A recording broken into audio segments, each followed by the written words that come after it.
Today we want to talk about how you can create momentum for yourself and overcome procrastination.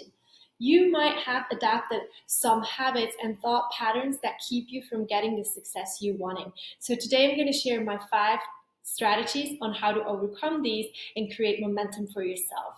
The first one is to be in creation mode versus to be in consuming mode. So that means when you go on Instagram and you watch stories, you can easily lose 45 minutes by just scrolling through. And you might tell your brain, hey, I'm working in social media, or you're wanting to work in social media, or you're just working online anyway, and you feel like that could be inspiring. But the truth is, it will actually get you away from your own inner creative voice. And once you watch someone's story and it looks like their life is way better, maybe you watch some famous influencer, how they're traveling the world, and you feel bad, and then you tell yourself, well, why should I even get started? Everyone is already way further, and you are in comparison mode. That is not the mode where I want you to be in. It's really in your own creation. So create 4 times more than you consume. So tell yourself every day, if you watch 10-minute stories, how much more do I need to create today in order to be 4 times more? Yes? So that is number 1. Then number 2 is have a big vision or your why. Why do you even want to work? Or why should you even work? Why do you want all this? So it could be, I want to travel the world. It could be, I want to be able to be with my children when I work. I want to work from the couch. Whatever your big vision is, that is the most important thing that will keep you motivated. So write that down somewhere where you can see it every single day. This is why I'm doing all of this, my big why. It can also be like mine. I don't want to have a boss. I want to be my own boss.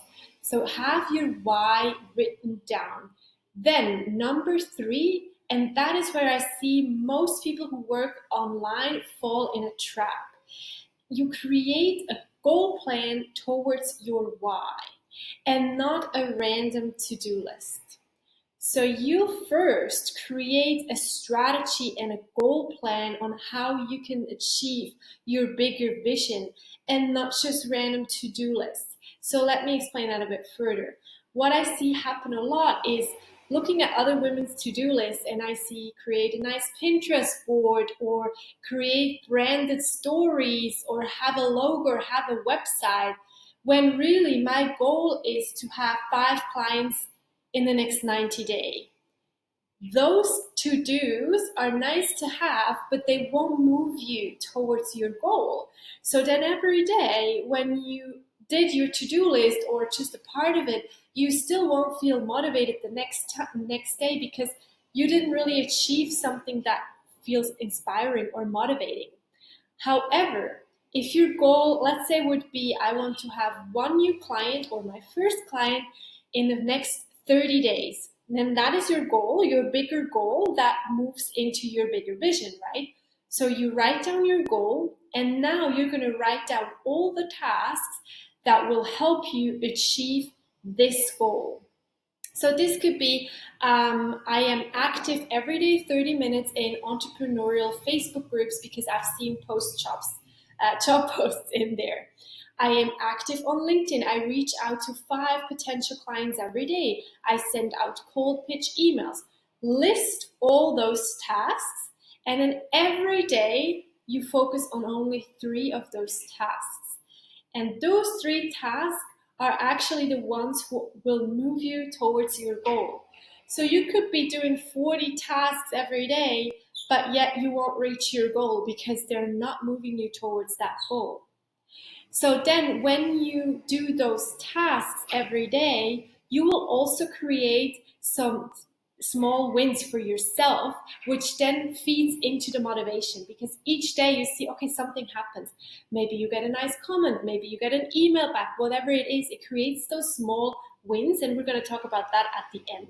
But before we move on to the next point, I just wanted to highlight again why the goal plan is also so important, because a lot of people are so scattered. They're all over the place. They're trying to do 10 different things at once. And even though Mostly women can multitask. Your brain is never going to fulfill a task as well as if you only focus on one.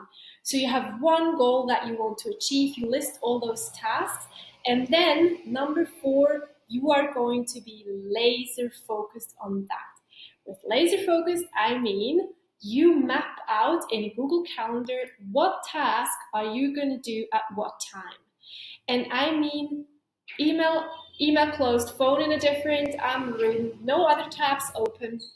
And then you map out, let's say from 9 to 10, I do my reach out on LinkedIn. From 10 to 11, I'm going to write some cold pitch emails. And then I have half an hour from 11 till 11:30 where I answer the emails. And then I close the email system again. You don't need to email everyone back within 2 minutes. Same goes for Instagram direct messages. You can do them on the computer. You don't even need your phone, so you won't even get into the trap of watching stories. You just open your Instagram direct messages on the desktop and answer there. Again, do like block out 30 minutes. Then you focus again on another task. So these are the 3 tasks that move your business forward, and you're going to be super focused. You can even use a system if that helps you that counts down, like this is the hour that you're going to work on this task, or you can just, like I said, add it in your Google Calendar. And then number 5 is having a gratitude and success journal. So every morning when you wake up, you're not even going anywhere near your phone. You do your meditation or you have your breakfast or whatever you do, and then you write down 3 things that you are grateful for, and you add stuff to your success journal. So I just have like a page in my gratitude journal where I list success or just anything that I have achieved that makes me feel better about myself. Yesterday I did all my 3 tasks, or yesterday I got a great comment.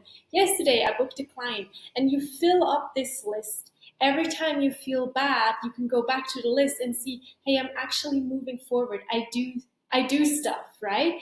So that will bring you in a way higher vibration when you do this first thing in the morning, then you go to work. You look at your why that you've written in the journal, you write down what you already have in your life and how grateful you are for those things and all the successes that you already do have. And this can be really small or really big, it doesn't matter. It just brings you in the higher vibration in a frequency of yes and motivated, and that's the way you're then going to go to work. If you start your morning by taking your phone, watching someone else's story, you're already starting in someone else's life. You don't know their whole story, and it makes you feel bad because you're not there yet. Then when you go to your workplace, you won't be as motivated because you feel like, what's even the point, right? However, if you start in a positive way, you will feel way more motivated. And then you already know the exact tasks that will move you towards your goal. And you've created those goals so that you can achieve your bigger vision, your why. And again, create way more than you consume. These are my 5 strategies. I would love to know what your strategies are. Let me know below this video. And if you have any specific questions, just send me a direct message. Thanks.